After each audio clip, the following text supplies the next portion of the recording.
And it legit does have a lot of Die Hard elements in there. So I'm not arguing with that at all. But I actually see this, and this is such a film nerd thing to say, but I really do think it applies. I think it's more of a talk about carry on. Now's the time is now. You're like, what's wrong with you? What's wrong with you, man? Bringing up old shit. Exactly. I'm stroking out. Anyway, we're talking about Carry On, still the #1 movie on Netflix. Now, this has been out for a week, but I want to see it. Because first of all, I heard about this when I was at the airport last week. Oh boy, I bet.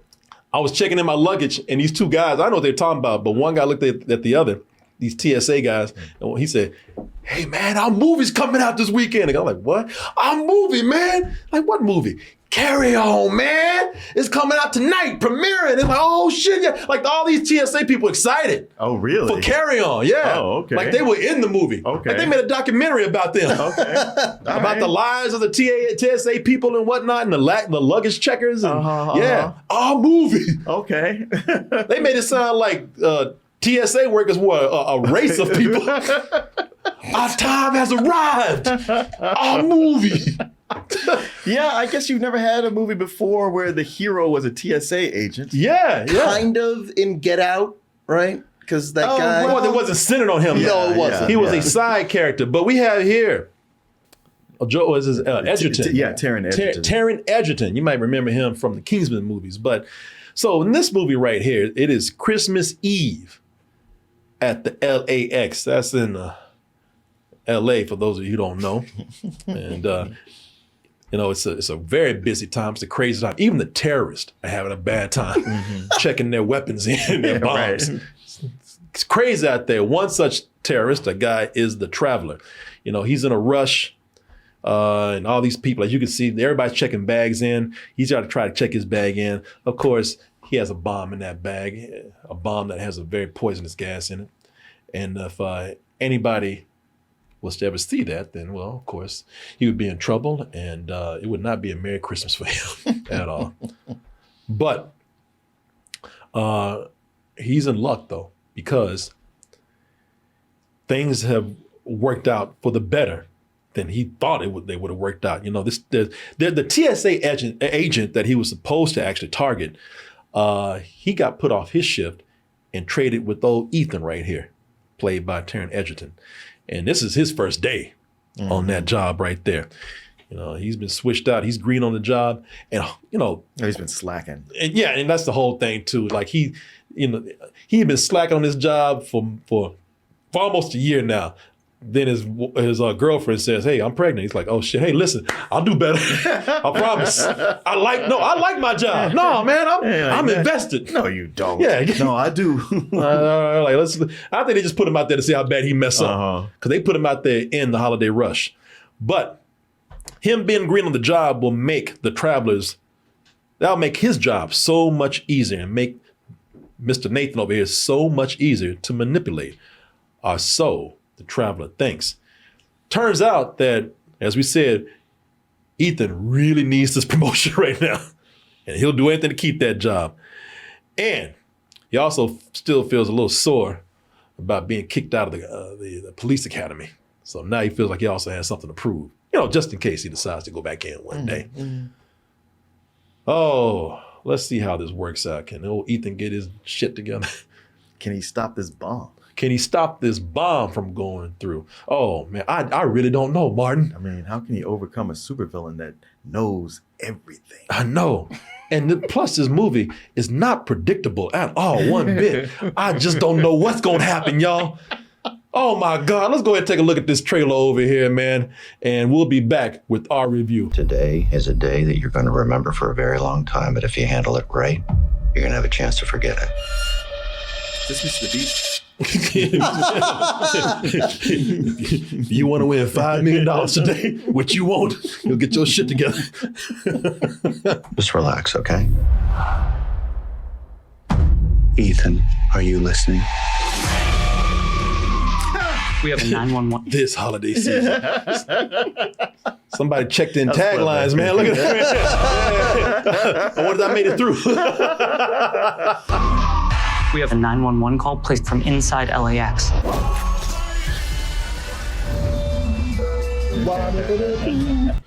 It's the most Wonderful time of the year. The elves all are dancing and Who sings that song? I know what you're gonna say. Let them. I know. You know when everybody sings that song. Yeah, you say that shit to me all the time. You know who sings that song? I do. Yeah, Right now. exactly. The great Corey Coleman Christmas album coming soon. So one of the things that made me want to watch this is that this kept being described as that new Die Hard out there. Now, I can see why, because terrorists attack during Christmas, a lone guy's trying to stop them, plenty of action, and I guess technically you can say that this is a Christmas movie. You know, it actually opens up with them blowing up a bunch of Christmas trees.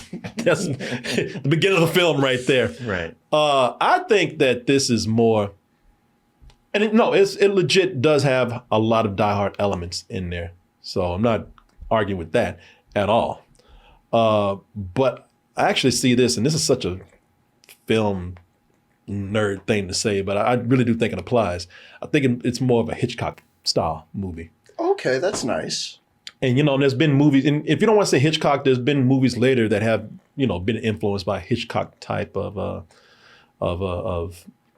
suspense. Where the narrative plays with telling the audience certain things that the characters don't know and vice versa. Oh, well, no, mostly where you have this villain who is in control or thinks he's in control. And it's pretty much holding this lone person hostage while no one else knows what's going on. Right. So this person cannot reach out to anybody. You know, it definitely was not created by Hitchcock by any means, but you know, it has a lot of things that Hitchcock was known for, and that is suspense. A lot of people said phone booth. It's reminding them of Phone booth. I can see that. Yeah. Also, this movie right here. Let's see. I'll take it. I got 5 stops to make. What's your name? Max. Red light, Max. Hold on. So, you know, this is the movie where Jamie Foxx was forced to drive this killer around, played by Tom Cruise.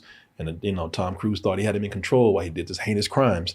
You know, it's a formula that's been done a lot of times for a lot of things. But I with this, I'd say it's like those movies are, over Die Hard, are more like a Hitchcock film, because I think that you have, although the hero tried to be a cop at one time, the main character is more of an everyman. You know, he's being taunted by the villain. The big hook here is that it is Christmas Eve, busiest day at the airport, and you know, there's people everywhere.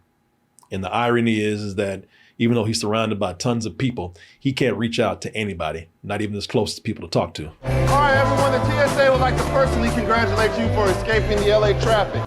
No. I will not bow to an oppressive government that wants to violate my human rights. So also, everybody is a powder keg. You know, that whole airport thing, you know, those guys who are handling it very well. I like that guy, that character there. All the people who handle it very well. They're able to, they're doing a great job. But, you know, one thing, and people are ready to blow up. So you definitely want to get people into a panic. So, you know, I think that's a good hook. I think they kind of handled that well. And, and my man is being watched by what was it, Theo Ross in the movie? Theo Rossi, yeah. He looks like, you know, he looks like in the movie? Ooh. He looks like, Giancarlo Esposito. Yeah, I know. With the wavy, slick back hair. And that mustache. And the glasses, yeah. Yeah. Theo, is it Theo Rossi? Rossi, yeah. Yeah, if you see him in this movie, Carry On, he could actually play a younger version. Mm-hmm. Oh, there he is. He could play a younger version of Giancarlo Esposito. Yeah. Oh, wow. So, hey, you know, they ever do the Giancarlo Esposito story or something right there. He's got one of those mustaches you were talking about. Yep, sure does. One of those drawn-on mustaches. I believe what's cool about that is that this results in more scenes of suspense than action. You know, he has to think through these hard situations more than fight or shoot his way through. It's more stressful since it's the first day he's in that position, which means that everybody is watching him, you know, his employers, which means that if he does something weird, they're going to try to call him, and he's going to piss off the terrorist guy, and all, the situation gets out of hand. And I also like how the situations vary here too. It's anything from backstabbing a friend to someone close to him having their life directly threatened. So I think there's enough variation going on here, enough suspense that they handle pretty well to make it entertaining. Although I do have some complaints in here. One big major one. Actually, maybe a couple. But anyway, Martin, how'd you find it? Well, you're right. I mean, I guess I would think more Brian De Palma than Hitchcock, where you're like, what's the difference? Yeah, I was going to say. I know. But Hitchcock had a more subtle way of dealing with these things, where De Palma was kind of ripping off Hitchcock, but it was more glitzy and glamorous. Collateral, that was a good one to bring up. And much like Tom Cruise, Taron Egerton runs through this movie a lot. I mean, they set up early, like, well, I know you were a track star. I want Yeah. Oh, so it gives yeah. him an excuse to just. Oh yeah, they're looking at move. Dad, where you come from? I mean, at some point, I think the movie just stopped to just watch him run for like 15 minutes. Is the movie open also with him buying new sneakers? But it goes through that because it was compared to me. It was compared to Die Hard 2. So I get how all this is in there. Yeah, I mean those are good references. It's just a bit more preposterous than those movies. Kind of a bit far fetched. But if you kind of turn your brain off and just go with it, you can have fun. Yeah, listen, that's the way I saw this. I saw this as nothing but a movie that's meant to just entertain. Because really, a lot of these, like Die Hard, is preposterous. It's just a better movie. Yeah. Die Hard 2 is even way more God damn it. I'm trying to think about it. Preposterous. Preposterous. Papyrus. Well, crazy. Yeah. I mean, Die Hard is more like, this is unlikely, but okay. And Die Hard 2 is like, yeah, there's no way this would happen. It's completely outlandish. Yeah. I mean, the fact that they had the same thing happen to the man twice. Same man, yeah. Yeah, the same guy twice. It's crazy. So this is really not that much different from any action movie that sets up a wild situation here. In addition to this being just insane, it's also a very simple premise. It's very simple to the point where most of these characters are forgettable. And that includes your man here, Ethan, Taron Egerton. He's not bad. The thing is the character. This is such a simple story, and again, it moves so fast that that character is there to serve the story. To the point where he has very little personality. I mean, he gets in there, sets up, gives you very quick background on his character. He comes in, they tell you everything you need to know about him in 5 minutes. Yeah, I was going to say because I started, before you said we're going to talk about it today, I started to watch some of it on Friday, and just the dialogue between him and his wife. I was like, I can't take this because it is 5 minutes of it's exposition dialogue back and forth. Well, you know this. Well, you know this about yourself. You know this. I just want to let you know I'm having a baby. Oh, it's going to be hard with a baby, especially since I didn't get into the police academy. Oh, but you can get that promotion though if you work hard. Yeah, but it's like it's all that. You're right. It's all that dialogue. It's not natural. It's set up. It felt like the two of them rehearsing, like before they rehearsed this, they were looking at their character sheets, the descriptions of their characters, and they were just reading them back and forth to each other. Yeah. And like on that rehearsal, they just went, well, we filmed it, so we could just go with that. Yeah. Very much true. Thing is, you compare this to Die Hard all you want to. This character doesn't even hold a candle to John McClane. Because John McClane had personality. Yeah. This guy's like dripping with charm. You wanted sequels. Yeah, this guy. Yeah, no. What made John McClane so cool is that he was Spider-Man, Bugs Bunny, all those characters. So he was always messing with Hans Gruber. Hans Gruber was getting pissed because this guy was always talking shit. Plus, John McClane, the moment you meet him, he had that swagger, that confidence. And even though the action was movie action, which means that no human being could do these things. Mm-hmm. This guy was so cool that you bought that he could do all this stuff. I thought I told all of you I want radio silence. Sorry, I didn't get that message. You're like, hey, who you talking to? Who the f- talking to? It's on the line. Ooh, that's screwy, Rabbit. Terrorists have seized the Nakatomi Plaza. No signs of disturbance, dispatch. Welcome to the party, pal. Yeah, I mean, a lot of that movie is because Bruce Willis is carrying the film. You love that character. Yeah. You love all the characters, I think, yeah. in that Yeah. movie. No, Yeah, you do. Carl, Yeah. I forgot about him. Yeah, they're all pretty interesting. Oh no, you're right. You're exactly right. The cops and everything, man. Even sometimes the villains with the little personality that they had, they did little funny things sometimes. You know, in Joel Edgerton's defense, you know, he's supposed to be a character that is a little less confident. You know, you can see right there. You know, he's not John McClane by any means. He's the opposite of him. You know, the suspense comes in that he doesn't have those skills to do that kind of action. He's supposed to be more of us. What would we do in that situation? So you know, again, that goes to trying to make him the everyman right there, which I understand. So he does not need to be, you know, a diehard character, which is why, again, I say it's a little more like Hitchcock, or as you say, Brian De Palma, you know, whichever one you want to take, instead of a diehard type film. Now, Jason Bateman, on the other hand, I think, let's see here, I think that he's the main one raising this movie up a bar. If there's any reason why this movie stands out, just you know, outside of being just an average, almost forgettable action film, it's because of him. He gives a really good performance in here. Yeah, and he's that cool villain who never loses his cool. Is always just very matter of fact about things, and like if you just do everything like I say, everybody's gonna come out of this.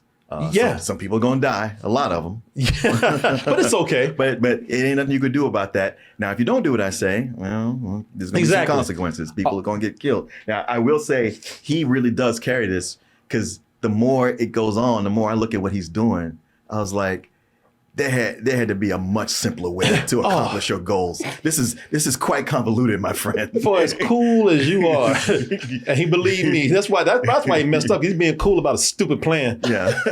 But you know, as cool as he is, yeah, this is you can tell from the beginning this ain't gonna work. I mean, even the movie's predictable, so you know it's not gonna work anyway. But even if there was even the movie was throwing you for loops, you'd be like, you're not gonna get away with this dumb shit. Right. What are you doing, man? Man, you keep everything so simple, and yet this is so convoluted.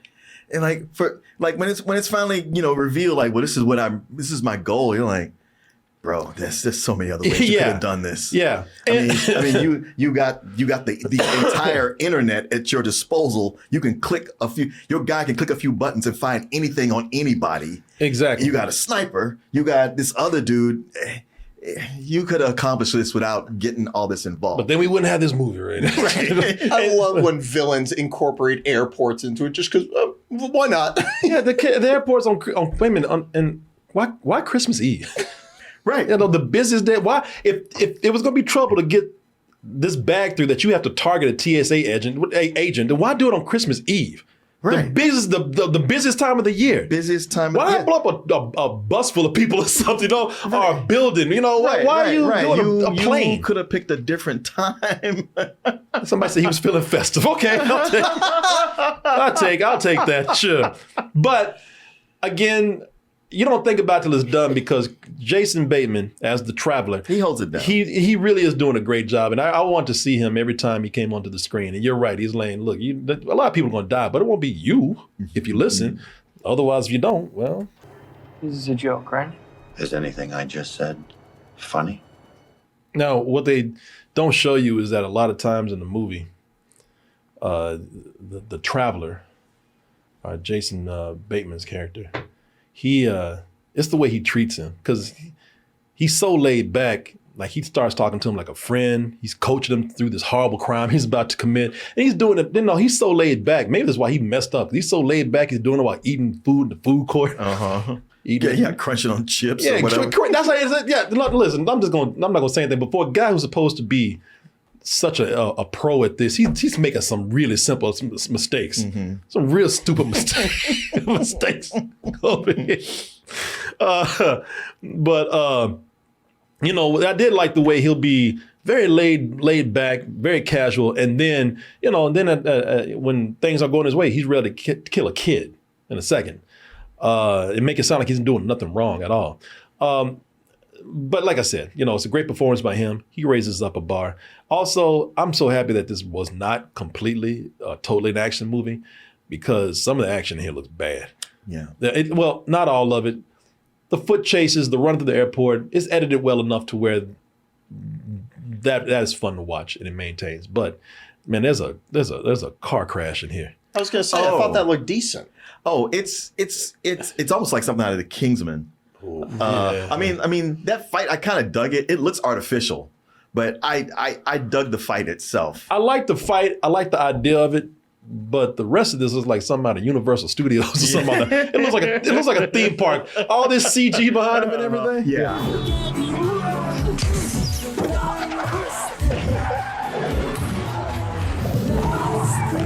So the camera work in the car is pretty cool. The stuff outside is so obvious CG that is, you know, it's a little distracting. But I mean, it's still a good idea. It's still a lot of fun.